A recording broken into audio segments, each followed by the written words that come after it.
કૃષ્ણ, જય માતાજીની. આજે આપણે બનાવવાનું છે સાઉથ ઇન્ડિયન નવો નાસ્તો. એકદમ સુપર અને ટેસ્ટી હશે. તો એ આપણે ચોખાના લોટમાંથી બનાવવાનો છે. ચોખાનો લોટ લઈ લીધો છે એક વાટકી ભરીને, એક વાટકી ચણા લીધા છે, થોડા એવા સિંગ લીધા છે શેકેલી મફરી, અને બદામ લીધી છે 15 નંગ એટલી. તમે જે નાખવું હોય નાખી શકો છો, ઓછું વધારે કરી શકો છો. તો બનાવવાની રીત ચાલુ કરશો. લોટ આપણો રેડી છે. આપણે ચણા ને બદામ અને સિંગ પીસી લેશું. સિંગ, ચણા અને બદામ લઈ લીધી છે. હવે આપણે એને પાવડર કરી લેશું. મસ્ત પીસી અને રેડી થઈ ગયું છે.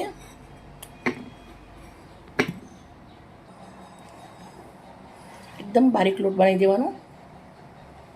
ખાંડની લીધી છે 1 ચમચી, જીરું નાખું છું, અડધી ચમચી અજમો નાખું છું. નાસ્તો ભલે સાઉથ ઇન્ડિયન હોય પણ અંદર ચણા ને એવું આવે એટલે વાયડું ના પડે, એના માટે આપણે જીરા અને અજમાનો વાટી નાખવાનો છે. અધકચરો આપણે છાશ લીધો છે, એના અંદર ચોખાનો લોટ નાખું છું. હવે આપણે આ પીસેલો લોટ નાખું છું, બદામ, કાજુ અને ચણાવાળો.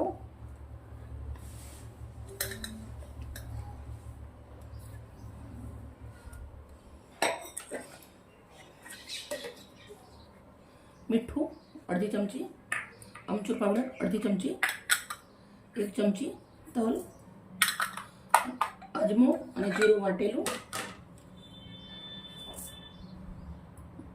હવે મેં લીમડાના સૂકા પાન લીધા છે. આપણે એને હાથથી મસળી અને નાખી દઈશું. હવે આપણે 2 ચમચી તેલ નાખવાનું છે. હાથને સરસથી મિક્સ કરી દઈએ. હાથથી સરસ મિક્સ કરી દીધું છે. મેં આ ગરમ પાણી લીધું છે.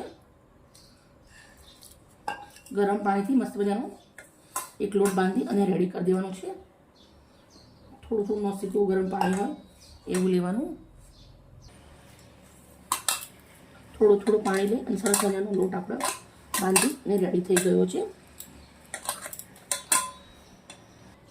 ખાવાનો પણ લોટ તો રેડી થઈ ગયો. હવે લોટમાંથી આપણે આવી રીતના થોડો લોટ ચોડવાનો છે અને પછી આવી રીતના મસ્ત મજાનો નાસ્તો રેડી કરવાનો છે. આવી રીતે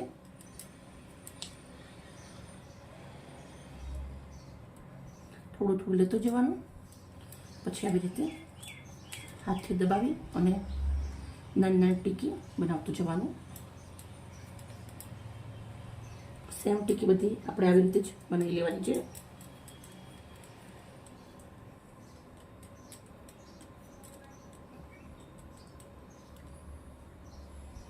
હાથથી વળી અને નાસ્તો રેડી કરી દીધો છે. તેલના અંદર આપણે હવે તળી લઈશું અને લોયાના અંદર આપણે તેલ ગરમ મૂકી દીધું છે. તેલ મસ્ત ગરમ થવા દેશું. આ નાસ્તો મિત્રો તમે એકવાર બાળકો માટે જરૂરથી બનાવજો. બાળકોના હેલ્થ માટે બહુ જ સરસ રહેશે. તમે નાસ્તામાં પણ આપી શકો છો. સ્કૂલો ચાલુ થઈ ગઈ છે અત્યારે, તો નાસ્તામાં પણ આપી શકો છો. મુસાફરીમાં ક્યાં જવું હોય તો તમે લઈ જઈ શકો છો. બહુ સરસ રહેશે નાસ્તો. હવે આપણે તેલ ગરમ થઈ ગયું છે તો નાસ્તો એક એક કરી અને આવી રીતે લોયાના અંદર મૂકી દઈશું.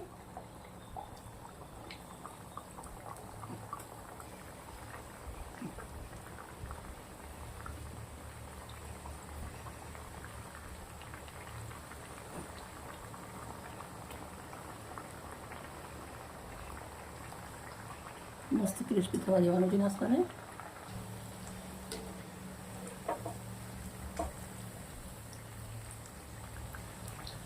હલકા હાથે ફેરવવાનું આપણે આવી રીતે.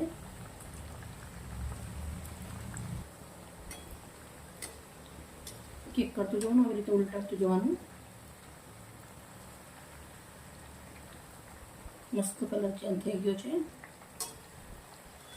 હવે આપણે એને કાણાવાળી જારીના અંદર નીકળી દઈશું. તો મેં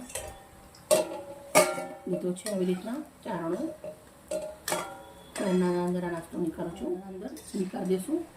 એક્સ્ટ્રા તેલ નીચેના વાસણના અંદર નીકળી જશે. એ વાસણના અંદર આપણે રોટલીનો લોટ બાંધી દેવાનો.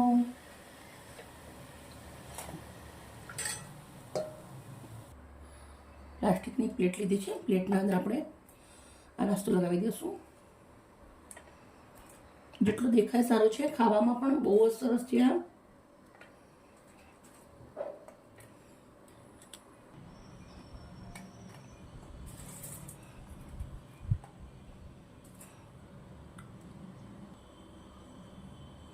નાસ્તો સરસ સજાવી દીધો છે. હું તમને એક નાસ્તો તોડીને બતાવીશ. તમે જોઈ શકો છો એકદમ ખારી બિસ્કિટને પણ ભૂલી જશો. બહુ જ મસ્ત મજાનો નાસ્તો આપણો રેડી છે. ચોમાસાની મોસમના અંદર મસ્ત મજાનો આવી રીતના નાસ્તો બનાવો અને એન્જોય કરો. કાલે આવીશું નવી રેસીપી સાથે. Bye bye.